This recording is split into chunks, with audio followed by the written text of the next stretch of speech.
Yo, this is Alan Fenstermaker here. I'm here with Rob Feinstein. Rob, how are you doing today, man? I'm doing great. Thanks for having me. Cool, man. It's an honor to interview you, and I got some questions for you. So, Shoot. anyways, how did you find your way as a scribe for professional wrestling? I've been a wrestling fan all my life. Back in the 80s, I started watching wrestling in around 83. And I started up a video collection basically by getting the Wrestling Observer. At some time, maybe 4 years after I was watching the business, I learned about the Observer. And they had a reader's page back then where people were advertising videotapes from all the different territories. So I started putting my name in the hat pretty much and getting a collection, trading tapes with different people in Memphis and Florida, in Japan and all that. And pretty much just built up my collection from that. Okay. Yeah. Now, what do you think the future of professional wrestling is?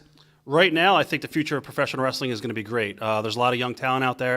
A lot of guys that are being used all over the country now have made it to NXT, so it shows promise to the younger guys, the smaller guys that are in the business, because you don't have many giants out there like you did in the 80s. So I think if you look at all the different companies, and I don't think the territories are coming back, but there's a lot of different companies all over the states now where guys are now being able to get to the next level. They're evolving, so to speak, and getting up to NXT and getting looked at from the powers that be, which is, of course, the WWE, which is pretty much the major player right now in the United States. And, of course, we have AEW coming right down the bat next couple months. They have the big show coming up as well down in Chicago again. So, Okay.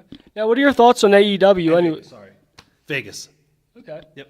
What are your thoughts on the new AEW? I think it's going to be great. I think it gives an opportunity to guys that are not going to WWE yet, and it's a new platform for guys like the Young Bucks and Kenny Omega, where they don't have to.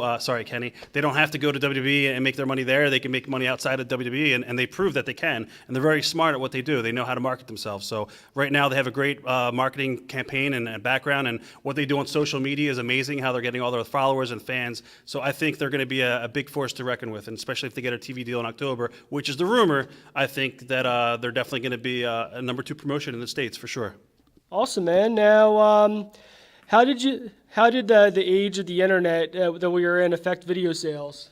It affected video sales in a big way, especially over the last couple of years. You put out a DVD, put out a shoot interview, and within like 2 days, it's up on YouTube or whatnot, and you take it down, and it's back up there. So it really has hurt the business a lot from bootleggers, but, you know, that's how I started my business, from bootlegging. So I'm not going to be a hypocrite and stand here and blast anybody. But, yeah, the age of social media has definitely hurt the video sales, the DVD sales of our company. Not only our company, I know everybody's suffering, but we're still here. We do things differently with video on demand now. So we're always looking for new ways to market our videotapes. So, okay. Yeah. All right. Now, who was the first shoot interview done, and how did it come to be? Well, I think, I'm not positive who it was. It was either Sandman or New Jack. It was one of those two guys. And I got the idea from reading the Pro Wrestling Torch. Wade Keller would do interviews. And I pretty much said it would be a great concept to do this on video. So I pretty much started doing interviews. It was like around 95, 96. Okay. Yeah. All right. Now, what made you decide to start Ring of Honor? After ECW went out of business in 2001, there was a big void in the Northeast region for professional wrestling. We were going to indie shows in New York and New Jersey, myself, Doug, and Gabe Sapolsky was working for me at the time.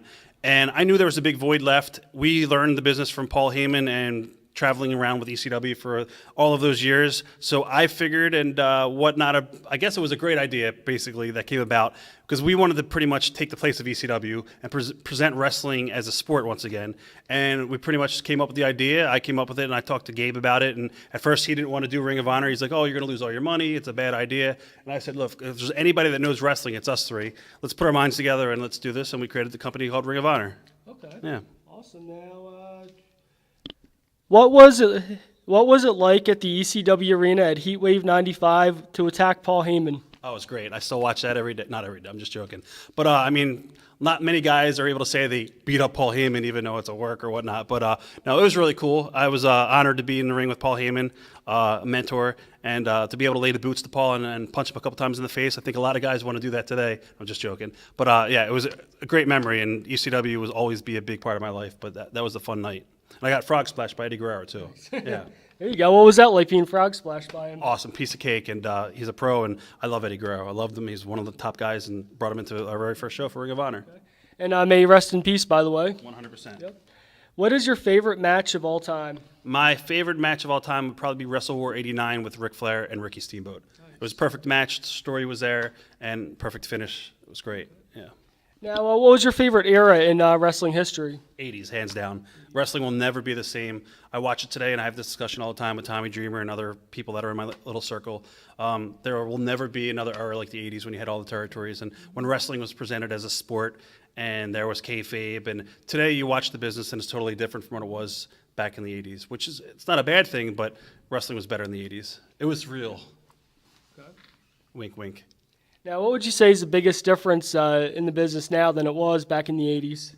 Oh, the guys that are smaller are getting a chance. We covered that a little bit. The lack of kayfabe in the business today, I've always said, is like, I don't like it, but I see where it is, and it's, you know, there's nothing you can do about it. But yeah, the business is totally different from the 80s. It's good and bad, and business is thriving right now, so you really can't complain. Okay. Yeah, I guess that's it. Now, thanks for doing this interview, man. I appreciate it. Thanks for having us. Thanks for the time.